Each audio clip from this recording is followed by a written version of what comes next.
தமிழக பாஜக தலைவர் அண்ணாமலை செய்தியாளர்களை சந்தித்து வருகிறார். அதன் நேரடி காட்சிகளை தற்போது பார்க்கலாம். பிரதமர் ஹிந்தியில பேசுறது புரிஞ்ச விட்டவங்க எல்லாத்துக்குமே தெரியும். பிரதமர் அவர்கள் என்ன பேசினாங்க, அர்த்தம் என்னன்னு அது உங்களுக்கும் தெரியும். குறிப்பாக பிரதமர் அவர்கள் என்ன சொன்னாங்கன்னா, இங்கே ஒரு வேலையை செய்வதற்காக அனுப்பப்பட்டவன் நான், என்னுடைய வேலை கர்மா என்ன என்பது எனக்கு தெரியும் அப்படின்னு பிரதமர் சொன்னதை உடனே இவங்க அப்படியே மாத்தி, அது இந்தியில பிரதமர் பேசினதை மாத்தி அதை ஸ்டேஜில் ஒரு 4 பேர் பேசுறாங்க. அதை வைத்து நாம் என்ன பதில் சொல்றது? அது பிரதமர் அங்க மட்டும் இல்ல, மேடையிலேயே சொல்றாங்க, பொதுக்கூட்டத்திலேயே பேசுறாங்க. அவருடைய கடமை என்ன? ஆண்டவன் எனக்கு என்ன வேலை கொடுத்திருக்கா, அந்த வேலையை செய்யறங்கிறாங்க. அதனால இதை திருச்சி பேசுறவங்க நம்ம என்ன பதில் சொல்றது? மேடம், பிரகாஷ் ராஜோட உயிருக்கு ஒரு ஆபத்து வந்து சனாதன சக்தியை ஏதாவது பண்ணிட்டு வாங்கணும், அவரை பாதுகாக்க வேண்டிய கடமை திரும்ப அவரை மேடையிலே பேசியிருக்காரு. எனக்கு புரியல, இவங்கெல்லாம் ரொம்ப ரெஸ்பான்சிபிளான பீப்புளுங்கண்ணா. உதாரணத்துக்கு திருமாவளவன் அவர்கள் இன்னைக்கு ஒரு சிட்டிங் எம்பி, ஒரு அரசியல் கட்சியினுடைய தலைவர். பேசும்பொழுது அந்த வார்த்தையிலே ஒரு பொறுப்பாக பேச வேண்டிய ஒரு நபர், ஒரு சாதாரண தொண்டனோ என்ன வேணாலும் பேசிட்டு போறேன் அப்படிங்கிற மாதிரி ஒரு இல்லைனா. ஏன்னா இந்தியாவை பொறுத்தவரை, நம்மை பொறுத்தவரை, இது மோடி அவர்களே பல இடத்துல சொல்லியிருக்காங்க, மோடி எதிர்ப்பு என்பது பல எல்லைக்கு சில பேர் கொண்டு போயிருக்காங்க, பல எல்லைக்கு கொண்டு போயிருக்காங்க. மோடி எதிர்ப்பு டெல்லியிலிருந்து கேரளா வரைக்கும் பார்க்குறோம், மோடி அவர்களை எதிர்த்து பேசுறவங்களை பார்க்குறோம். அது ஜனநாயகத்தில் எங்களை பொறுத்தவரை உங்களுக்கு முழு உரிமை இருப்பதாகத்தான் பாரதிய ஜனதா கட்சியாக இருக்கட்டும், நம்முடைய பாரத பிரதமர் நரேந்திர மோடி அவர்களாக இருக்கட்டும், அப்படித்தான் பார்க்குறோம். முழு உரிமை, என்ன வேணாலும் பேசலாம். இதில் பல பத்திரிகை இன்டர்வியூல மோடி அவர்கள் தெளிவுபடுத்தியிருக்காங்க இந்த கடந்த ஒரு மாத காலத்தில். அதனால் அண்ணன் திருமாவளவன் அவர்களுக்கு என்னுடைய வேண்டுகோள், பேசும் பொழுது ஒரு பொறுப்போடு ஒரு பாராளுமன்ற உறுப்பினராக அவர் பேசணும். இன்னைக்கு இந்த சனாதனம் அதை மாத்தி மாத்தி பேசுறாங்க, சனாதன ஆதிக்கம் மாத்தி மாத்தி பேசுறாங்க, சனாதனம் என்பதையே திருச்சி பேசுறாங்க. ஆனால் இந்தியாவிலே நாங்கள் ஆட்சியில் இருக்கும் வரை, மோடி அவர்கள் பிரதமராக இருக்கும் வரை, மாற்று குரல் இருக்கக்கூடிய எந்த நண்பராக இருந்தாலும் எந்த அச்சுறுத்தலும் அவர்களுக்கு இல்லை. நாங்கள் ஸ்டாலின் அவங்கள மாதிரி காலையில் 2 மணிக்கு அரெஸ்ட் பண்ண போறதில்ல, 3 மணிக்கு தூக்கி ஜெயிலில் வைக்கிறதில்ல, ஒரு ஊடக நண்பர் மாதிரி குண்டாஸ் நாங்கள் போட போறது கிடையாது. அதெல்லாம் எங்கள் ஆட்சியில் யாரு மேலேயும் நாங்கள் போட மாட்டோம். அதனால 2 மணிக்கு 3 மணிக்கு வீடு புகுந்து கருத்துரிமையை நசுக்கி ஆட்சி செய்யக்கூடிய முதலமைச்சர் மாண்புமிகு திரு மு.க. ஸ்டாலின் அவர்கள் கூட்டணியில் இருக்கக்கூடிய திருமாவளவன் அவர்கள் கருத்துரிமையை பற்றி பேசுவது தான் வேடிக்கையா இருக்கு. சரி, இப்போ ஆக்சுவலா குஜராத்ல ஓபிசி பிரிவுல சேர்க்கப்பட்டிருக்காங்க அப்படின்னு நீங்க பிரதமர் எல்லாரும் வைக்கக்கூடிய பார்த்தீங்கன்னா இந்தியா கூட்டணி ஓபிசி இதுல அவங்க ஆட்சி. இஸ்லாமியர்கள் ஓபிசி பிரிவுல பல இடத்துல இருக்காங்க. உதாரணத்திற்கு நான் தான் சொல்றேன், ஃபுல்லா கேளுங்க, பல இடத்துல இருக்காங்க. தமிழகத்தில் கலைஞர் கருணாநிதி அவர்கள் இருக்கும் பொழுது 3% இஸ்லாமியர்கள், கிறிஸ்தவர்கள், அதன் பிறகு கிறிஸ்தவர்கள் வேண்டான்னு சொன்னாங்க.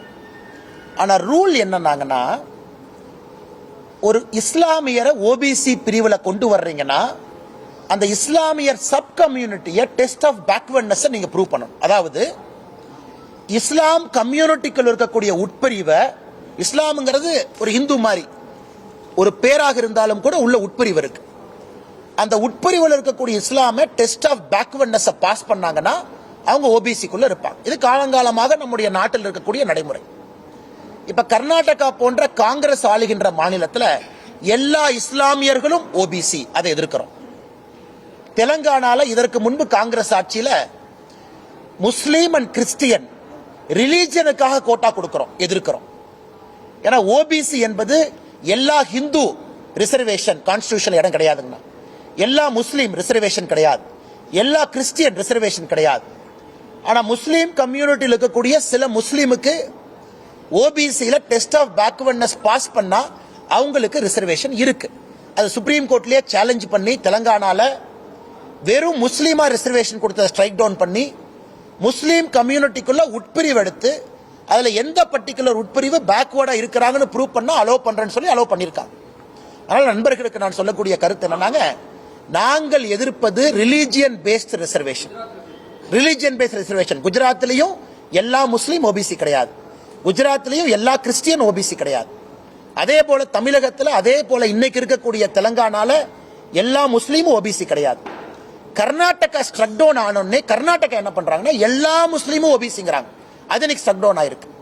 ஆனால் நாங்கள் திரும்ப திரும்ப உங்களிடம் நண்பர்கள்ட்ட சொல்வது, ரிலீஜியன் பேஸ்ட் ரிசர்வேஷன், நான் முஸ்லீம் என்கின்ற அடையாளத்திற்காக எனக்கு ஓபிசி கொடுங்க, அது தவறு.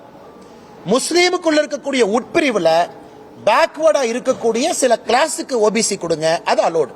இதைத்தான் அனைத்து இடத்திலும் சொல்லுகின்றோம். தவிர கர்நாடகால அசெம்பிளி எலெக்ஷன் சமயத்துல பிஜேபி என்ன சொல்லுச்சுன்னா, முஸ்லீம்னு கொடுத்திருக்க ரிசர்வேஷன் நாங்க எதிர்க்கிறோம், அதை எஸ்சி எஸ்டிக்கு பிரிச்சு கொடுக்கிறோம், அதை ஓபிசி கம்யூனிட்டி லிங்காயத்தா இருக்கட்டும் கவுடாவா இருக்கட்டும் ஜாஸ்தி பண்றோம். இதே இஸ்லாம்ல ஒரு அரசு டெஸ்ட் ஆஃப் பேக்வர்ட்னஸ் பண்ணி குறிப்பிட்ட சமுதாயம் இஸ்லாம் மதத்துக்குள்ள இவங்க ஓபிசியா கொண்டு வர வேண்டும் என்றால் இன்னைக்கு அரசியலமைப்பு சட்டத்தில் இடம் இருக்கு. இதை புரிஞ்சுக்கணும். குஜராத்திலும் அதான் நடந்திருக்கு.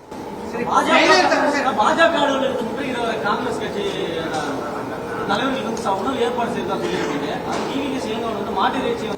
நான் மாட்டை சாமியா பாக்குறவனா, நான் மாட்டை வச்சுதான் பிளப்பு நடத்துறேன், நான் மாட்டை வச்சு விவசாயம் பண்ற ஆளுனேன்.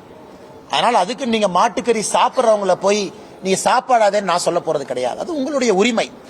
நம்ம நாட்டில் உங்களுக்கு என்ன உணவு வேணுமோ நீங்க சாப்பிடுங்க, நான் உங்க கையை பிடிச்சி சாப்பிடாதீங்கன்னு நான் சொல்ல போறது இல்லை. நான் மாட்டை வச்சு வாங்க. இப்ப என் வீட்டுக்கு நீங்க விருந்தினரா வந்தா போன் பண்ணி என்ன சொல்லுவீங்க? அண்ணே வீட்டுக்கு வர்றேன், அண்ணா எனக்கு இந்த சாப்பாடு இப்படி வறுத்து வைங்கன்னு எங்கேயும் கேட்க மாட்டோம். எங்களுடைய அலுவலகத்திற்கு யார் வந்தாலும் வரவேற்கின்றோம். முற்றுகைக்கு வர்றீங்களா, மத்தியானம் லஞ்சு கொடுக்குறோம், நல்லா சாப்பிட்டுட்டு போங்க.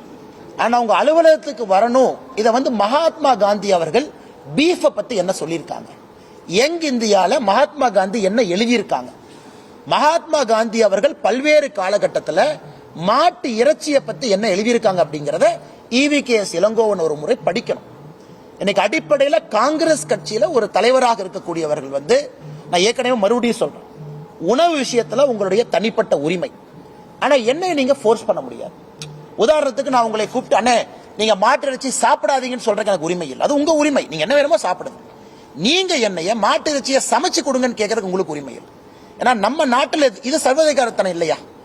இதே பாரதிய ஜனதா கட்சியில் ஒருத்தர் உங்களை கூப்பிட்டு அண்ணே நீங்க மாட்டு இறைச்சி சாப்பிடாதீங்கன்னா நீங்க என்ன சொல்லியிருப்பீங்க? செய்திகளை உடனுக்குடனும் துல்லியமாகவும் தெரிந்து கொள்ள சப்ஸ்கிரைப் பண்ணுங்க.